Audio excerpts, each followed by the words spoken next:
You're listening to the Fast F1 podcast. Hello again, everyone, and welcome back to the Fast F1 podcast with me, Danny Kane. And I'm Eddie Meteye-O'Kane. And today we're doing a season review of the 2024 season. It's New Year's Day, 2025. So we're going to look back at 2024, or at least some of the things from 2024 anyway. Yeah.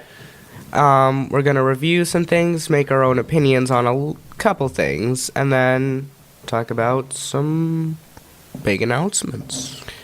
Okay, well, what's first on the list? So the first one on the list is the best moment of teamwork. Best moment of teamwork. So do you have an opinion on one? I think I do. Is where Hamilton and Russell were allowed to fight at the end of Canada. Okay. Because they felt like Russell was quicker than Hamilton, and he was behind Hamilton, but they wanted to give an equal chance to Hamilton, and I thought that was pretty cool. Okay, so that was at least fair play. I wouldn't know if I would call that teamwork. My best teamwork would be the McLarens at the sprint race of Qatar. I knew you were going to say that, so I had to think of a different one. Norris was making sure that Piastri couldn't get past, and then also at the end of the race, a bit of fair sportsmanship by letting Piastri pass to take the win in the sprint race. But that for me was the best teamwork that was displayed. All right, the next one is worst moment of teamwork. This one is so simple for me. It's going to have to be both McLarens in Hungary, for sure. Not because Norris did actually slow down. I should have done that. But I don't know what McLaren were doing. I really don't. They gave the win to Piastri and completely risked Norris's title hopes. I guess Piastri wasn't out of the championship quite yet at that point, but that's a good shout for that one. I think that for me, I'd have to say the Ferraris at, I believe it was at Singapore. It might have been Vegas. I don't remember. But when Carlos Sainz passed Leclerc, even though Leclerc was told that Sainz wouldn't or something along those lines, but I know Leclerc was very upset with Sainz at the end of the race for passing him and didn't feel that he had been treated very fairly in that situation. And I think that Sainz was looking at it as, I'm going to get on the podium. I don't have many more opportunities to do this for Ferrari. So that would have to be Singapore. I think it was Singapore. Not Singapore, Las Vegas, because Singapore it was Lando Norris, Max Verstappen, Oscar Piastri, and then I think it was Russell and Leclerc fighting. Okay, well, fine, but it was one of the night races toward the end of the season, which actually they're all night races at the end of the season. But yeah, anyway, that would be it for me. What's next on the list? Who should have lost their race seat, if anyone? Sergio Perez. Perez. I was thinking about it for quite some time, and if I had to pick, I was thinking if I had to pick mid-season, I would not have done Perez mid-season. I would have. Looking back on it now, I would have, but if I had to make the decision mid-season, I'd say Joe. I would. Yeah, no, I think Joe was dealing with a difficult car. So I would say Perez, and I would say mid-season I would have said Magnussen. Yes. But he kind of turned it around toward the end of the season. He had a good end of the season. Yeah. And then who should not have lost their race seat? Okay.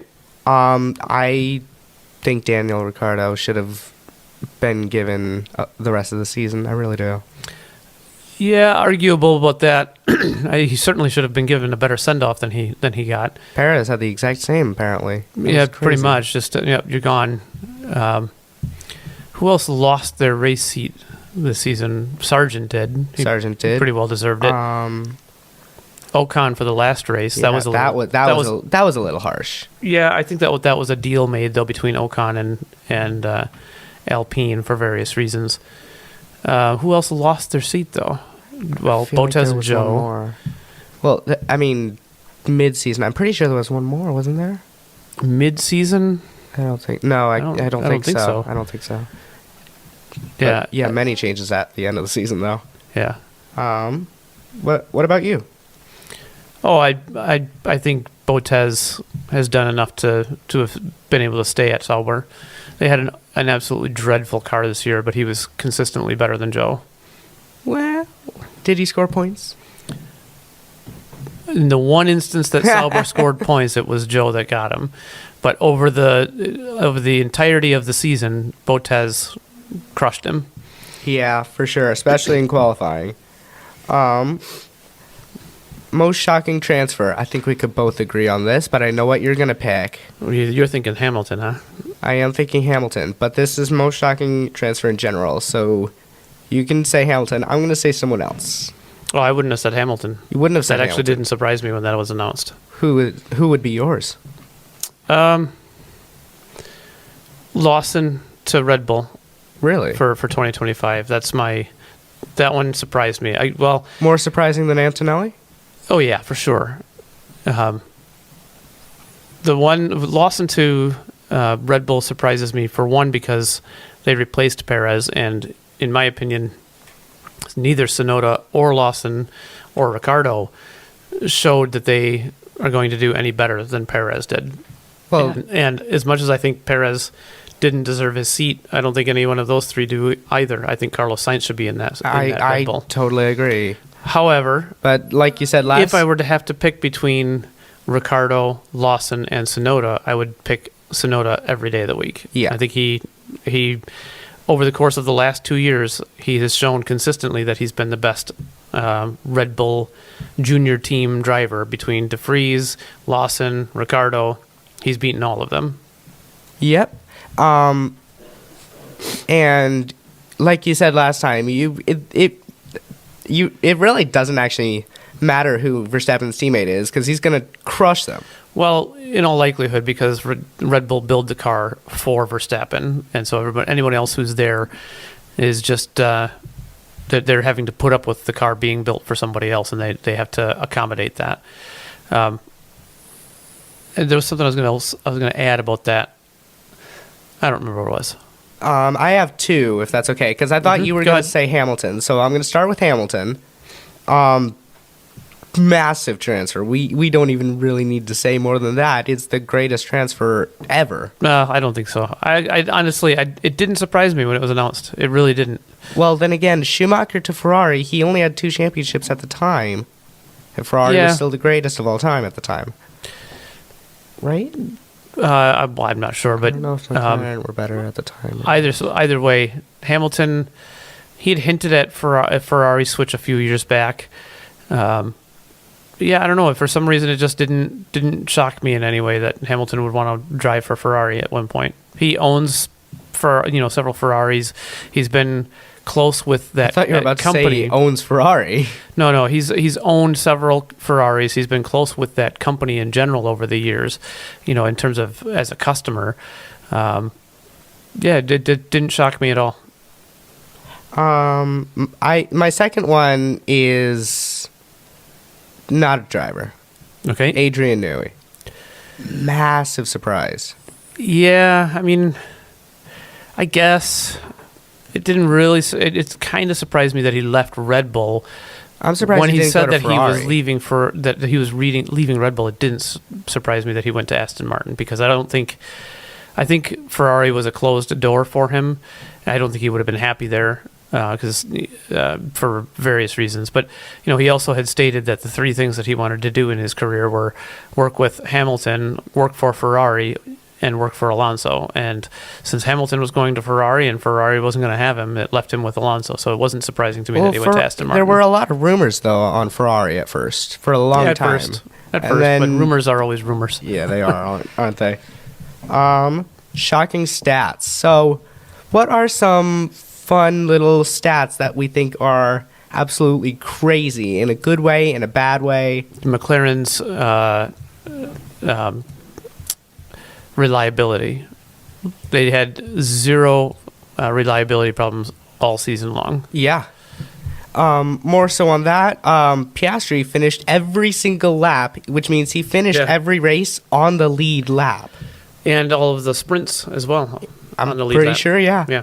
That's crazy. And even though Norris didn't finish at Austria because of the crash, he was still classified. He was. Technically, he finished every race as well. They both scored top 2 in most laps completed. Yeah, That's that was the insane. only mechanical failure the entire year is when the mechanics were ripped off the car. You know, the yeah. the components were ripped off the car in that crash. Yeah. Can't hardly call that a mechanical failure. Yeah. Another one, of course, Russell and Verstappen tying for pole at Canada. That's insane. Oh yeah, I forgot about that. I know, it seems like so long ago. Did Russell get that? Russell got it. Okay. But it was, I remember watching that live. I was extremely ecstatic. I was like, what do I do? Yeah. What else? What else you got? Well, there's all of Perez's awful stats. Yeah, Perez was pretty far off of Max all season long, and there's all kinds of statistics about how many points he received versus the number of points other teams received and whatnot. Yeah, he did pretty bad, especially the second half of the season, which was when he was supposed to get better because he had his contract. Yeah, he did. And then, well, now he doesn't as well. Right. I was pretty shocked to actually see when he actually at first was given a contract for 2 years. I was very shocked by that. Yeah, that one surprised me as well that they extended his contract. But Yeah. then when it kind of slowly came out that, well, he's got a contract, but there are clauses in it so that Red Bull can get out of the contract. Then it was like, okay, well, yeah, they gave him a contract to try and settle his mind, but he's not really actually secure. And as we found out, he wasn't secure because he's lost his seat. Yeah. The only other stat that I have, it's not really insanely crazy, but I'm surprised that the entire season, really, technically Norris was actually very good. Bahrain was technically his worst race of the season. Saudi Arabia, actually no, Saudi and Bahrain. Australia, he went up to third place. We were like, okay, cool, good for him. Yeah. Japan, he was pretty decent. I'm pretty sure he scored 5th or 4th. And then in China, he scored 2nd, and he scored pole in the sprint. Mm-hmm. And then ever since then, after he's won in Miami, he's been in the title fight. Yeah. And the entire time, he's never led the championship once. Yep. So, yeah, it was certainly an exciting season. 7 different winners, 7 different multiple race winners. There was a point in the middle of the season where it had been like 7 or 8 races in a row with 0 safety cars and 0 virtual safety cars. Yeah, that was from Canada. I think we noticed in Singapore. Yeah, the last one was Canada. It was a were ridiculously like, long time, which was impressive. Oh yeah. There were a number of races that didn't even have a single local yellow flag in all of that as well. Yeah. Which is equally impressive. I mean, we had a virtual safety car near the end of Azerbaijan, but it was. Yeah. Some of these last couple of races were quite boring, but it was. Brazil wasn't. Brazil definitely was not. It was a great season, one of the best. Yeah. The next one is. Or our last one of this part is the driver and team championship predictions. Okay. So in the end, I predict that Max Verstappen won. you did predict that Max Verstappen would win the championship. Well, that's not what I meant, but okay. Well, you're predicting it for next season? No, I'm predicting that's what I predicted last season. Yes, you did. So yeah, you got that right. Very boring, but you got it right. It was not that difficult a prediction, really. And then you got It was closer than I expected it to be. yeah. And then you got Red Bull for your constructors. Got Nope. that one wrong. I'm surprised both of us chose different constructors, They didn't even but get neither second. got right. Yeah. I chose Ferrari for my constructors. I didn't realize this at the time. They got close. I actually chose Sainz as world champion. He finished 5th in the end, yeah? He did, but now looking back at it, he was third withdrawn, first, third in the first 4 races. That's Yeah. really good, Yeah. especially for Sainz. But in the end, no. Okay, what else you got? So the final thing is our predictions. So we made these, I know at least before China, because China is when Alonso re-signed for Aston Martin. Okay. So I have our predictions for the silly season. Okay. So we're going to start with me, because I'm first on the list apparently. So Red Bull, I said Verstappen and Sainz. Okay. So I've got Sainz wrong, but I do have Max right. He was guaranteed because he had a contract. Verstappen was. Yeah. Yeah. Well, that doesn't surprise anybody that he's still there. Yeah. Of course, Ferrari, Hamilton, Leclerc. By the time we made this, it was already official for both of that was them. announced before the season even started. And then Leclerc already had gained a contract at the beginning of the year. Russell has a contract as well that was given to him the year prior. Okay. And then I predicted Antonelli for Mercedes, and I got that right. Okay. Very happy with that. McLaren, both of them were guaranteed as well. Norris, Piastri. Aston Martin, Stroll was on a potentially rolling contract. We don't really know about that. But yes, he is going to be staying, of course. And then I predicted Felipe Drugovich. Sadly, he will not be there. Okay. As far as we know. Ocon and Doohan were my guesses for Alpine. I got Doohan right. I did not get Ocon right, though. Okay. That's a bit of a surprise for me. V-Carb, I said Tsunoda and Lawson. Now looking back at that, that is not right anymore for Lawson. So I'm going to have to recount these. For Williams, I said Albon and Vesti. Vesti was not right, sadly. For Sauber, I said Bottas and Pourchaire. Neither of those were right. And then Haas, I said Magnussen and Behrman. I got Behrman right, but not Magnussen. So that would be one for Verstappen, one for Hamilton, one for Leclerc, one for Russell, one for Antonelli, one for Norris, one for Piastri, one for Stroll, one for Doohan, Tsunoda, Albon, and Behrman. So that is 12 points for me. Hey. And what did I say? I let me look at this here. I've got, so for Red Bull, I said it would be Verstappen, Perez. I was right until after the season actually ended, and they announced Perez would not be there anymore. Ferrari was Hamilton, Leclerc. Got that right. Mercedes, I said would be Russell, Alonso. The Alonso one still surprises me. I forgot about that. McLaren was Norris, Piastri. Got that one right, obviously. Aston Martin, Stroll, and I said Drugovich. Drugovich is not going to be there. Alpine, I said would be Gasly still. Got that right, but not Ocon, which is the other one I said. For RB, I said it would be Tsunoda and Lawson. Again, I was right with Lawson until after the season. It's Hajar is going to be driving there, correct? Yep. So then Williams, I said would be Antonelli and Albon. I was pretty confident that Mercedes would want Antonelli to start in a more junior team, but that didn't happen either. Sauber, I said would be Bottas and Joe. That didn't happen. And Haas, I said would be Magnussen Hulkenberg again, and that's not happening either. So I got, what, 1, 2, 3, 4, 5, 10 of them right? 10. So in other words, I won. No, you did not.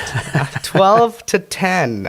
I'm pretty pleased with our predictions, actually. Yeah. I'm sure you're very happy with it. No, for both of us. Yeah, that was pretty good. We both got half. Well, it's a lot of movement. Me, more than half. When you consider that between last year and this year, there was 0 driver changes. It is quite a lot of movement. So that's going to do it. That is going to do it. For this episode, our kind of recap of the season, a real brief recap and of some of the more surprising aspects of the season. The next time we will see you guys is before testing. Testing will be a separate episode because of how big the gap is between testing and the race. The next time we'll see you, though, is for 2025 predictions. So until then, I'm Danny Kane. And I'm Eddie Meteye-O'Kane. This has been the Fast F1 Podcast. Bye.